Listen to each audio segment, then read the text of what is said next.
Ashamaa harka fuudhee daawwattoota fi hordoftoota Reedii Adamtuu bakkam nagaa keessanii nageenyi koo kan jaalalaa fi kabajaaf bakka jirtanitti isin dhaqqabu jecha har'a guyyaa yaadannoo Haacaaluu Hundeessaati. Guyyaa 80ffaa isaati jechuudha. Sirna eebbisiisaa siidaasaa Amboorratti taasifame irratti wantoota dubbatamanii fi waan tokko kaasee bira taraa. Sandura akkam nagaa keessanii isiniin jedha nagaa isiniin jechuun irraanfanne egaan Reedii Adamtuubi hamma xumura qophii kiyyaatti na waliin turaan affeerraa kooti namoonni chaanaalii kiyyaaf haaraa taatan subscribe gochuudhaan maatii ta'a isiniin jedha. Egaan akkuma guyyaa kaleessa isiniif hime san sirni siidaa eebbisiisaa Haacaaluu Hundeessaa gooticha Oromoo fi gooticha Afrikaa kana kan ta'e har'a Ambootti kabajaadhaan eebbisiifamee oolee jira. Egaan erga eebbisiifamee booda sirna haasaa abbootii akkasumas abbaa isaa maatii isaatii fi firoottan isaa taasisan tokko irratti jira. Egaan Haacaaluun eenyu akka ta'e kan waliif himnu miti. Haacaaluun nama kamiifuu eenyu akka ta'e namni nama gaafatu hin jiru. Abbaan barbaade ni beeka. Haa ta'uti abbaan isaa irra deddeebi'ee waan dhaamate qaba jechuudha. Waan baay'ee imimmaan nama qabsiisu waan baay'ee garaa nama nyaatu tokko.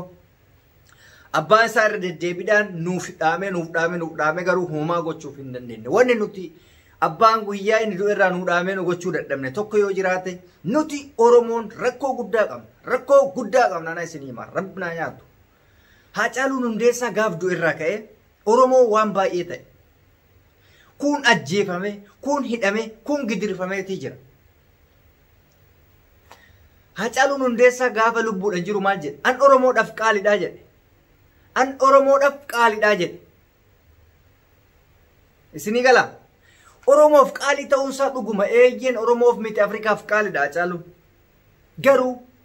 Garuu Oromoon hooggantoonni siyaasaa hidhamee jennaan mootummaan kun Haacaaluudhaan sababeeffatee hooggantoota siyaasaa warra dhugaadhaan jaalala gootota Ambootii qaban ragaa wajjin isinii hima. Haacaaluu Hundeessaatiif miti. Amboo goota guddaa qabdi, goota ciccimaa qabdi. Jawaar Muhammad gaafa Ameerikaa irraa deemu galu biyya Amboo san keessa biyya goototaa san keessa miila kootiin hin deema jedhee waadaa seene. Akkasuma akkuma galeen Amboo keessa miila isaatiin deeme. Gootummaa isaanii agarsiisu, gootummaa isaanii dhugaadhaan ragaagatu. Garuu har'a du'a Haacaaluu irratti Haacaaluun Oromoodhaa ani qaaliidha osoo jedhu gumaa isaa baasuu dhiifnee nuti Oromoon hayyoon Oromoon nurraa hidhamee jennaan nama ittiin masakamnu dhabnee har'a kutaadhaan walqoonnee dhaaban walqoonnee kun abaawoodha kun kafaa'oodha kun pibiyoodha kun biltsiginnaadha jenne gumaa Haacaaluu lafatti balleessaa jirraa jechuudha. Abbaanis isuma kana irra deddeebi'ee dubbataa jira. Gumaa ilma kootii Oromoo irratti dhiise jedhe Oromoon hanga ammaatti gumaa isaa baasaa hin jirtu. Paartiidhaan wal qoqqoodan. Hidhamtoota siyaasaa tokkocha gadi baasuu hin dandeenye. Paartiidhaan wal qoqqoodan. Kutaadhaan wal qoqqoodan. Duraawwan akkasii hin jirre gaafa Haacaaluun jiru gaafa Jawaar jiru. Hundi isaaniitu eenyuun akka hoogganamaa turan ifa nuuf ta'ee jira jechuudha. Haacaaluun Oromoof eenyu akka ta'e, Jawaar Oromoof eenyu akka ta'e, Baqqalaan fa'aa Oromoodhaaf eenyu akka ta'e. Har'a silaa gumaan isaa akkatti nafuu jechuudha. Nan gadde dhugaa rabbiititti.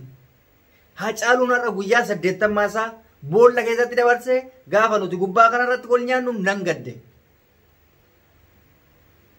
Sinii galee abbaan irra deebi'ee gizee dhibba miidiyaa irratti waan kana dubbatee jira garuu namni hin faamneef hin galleef waan inni jechaa jiru sun.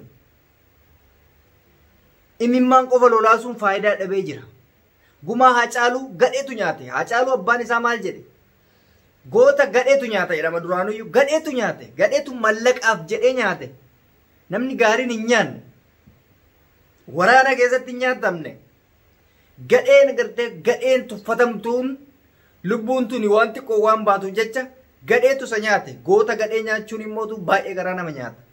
Silaa dhuguma rabbiititti mootummaan ajjeechaa kana keessa harka qabaachuu baate guyyaa takkatti baasa waan kana.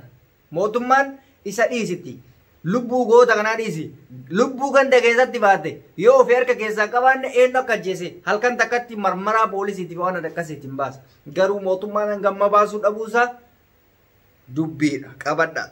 Abbaan feetan mootummaa deeggaruu hin dandeessan. Anis deeggaruu danda'a. Garuu haqa jirtu immoo dabsuun abadan hin taatu. Haqa jiru dabsuun abadan hin taatu. Warri Haacaaluu ajjeese goota ta'e warri Haacaaluuf morme shororkeessaa ta'e bara akkanaa kana keessa jirra jiran. Warri Haacaaluudhaaf falme warri Haacaaluudhaaf sagalee ta'e shororkeessaa ta'e warri Haacaaluu nyaate immoo goota ta'e biyya bulchaa jira biyya keessa deemaa jira. Warri qeerroodhaaf fi qarreedhaaf sagalee ta'e shororkeessaa ta'e warri qeerroodhaaf fi qarree akka bineensa bosonaatti adamu mootummaa fi goota ta'ee jiraataa jira. Bara akka kanaa keessa jira. Bara namni hin baranne biyya bulchaa jiruu fi bara namni hin baranne gowwaan barreeffama lama barreessuun beekne namni duraan mata duree liiviin ittiin seenu barreessaa fi ture irraa hangaa guddaadha yookaan hangaa mootummaati. Hangaa isaa Ibrahim Fudhadhaa. Duraan anatu barreessaaf natti bilbilaa ture. Mata duree inni liivii seenu ana barreessaa fi ture abbaa barbaadde gaafadha ijoolleen kaayiroo na beekti. Har'a hangaa mootummaa guddaadha qondaala guddaadha. Bara akka kanaa keessa jirra. Barataa yuunivarsiitii mataan garagalee rafuu jira. Ari'atame an kana kaasuuf miti.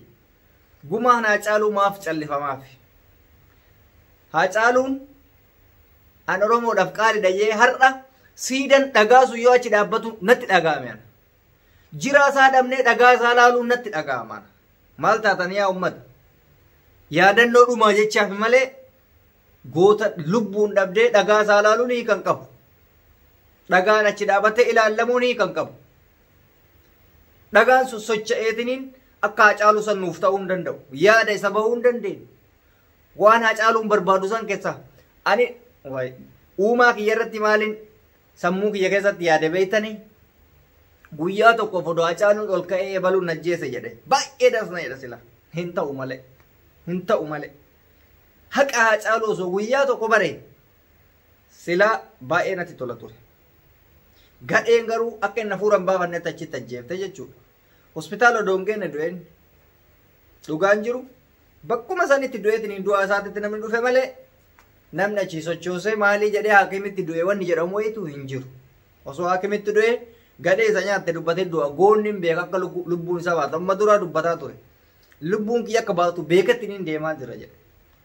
Inni biraa kana dhibe silaa dhuguma Haacaaluu namni warri miliyoona 10 liqeesseef sun amma dura baankiin miliyoona 10 liqeesseef miliyoona 10 liqeesseef fi gaardii tokko kennuufii dhabuun dubbiidha gaafiidha. Mootummaan miliyoona 10 namaa liqeessee gaardii tokko namaan qatarre maal yaadetii yaa ummata isinii faagalu kunillee sammuu keessatti dhugumaan miliyoona 10 reedii kanatti kennanii gaardii tokko donaan kenne deemuun maal mul'isa maal agarsiisa.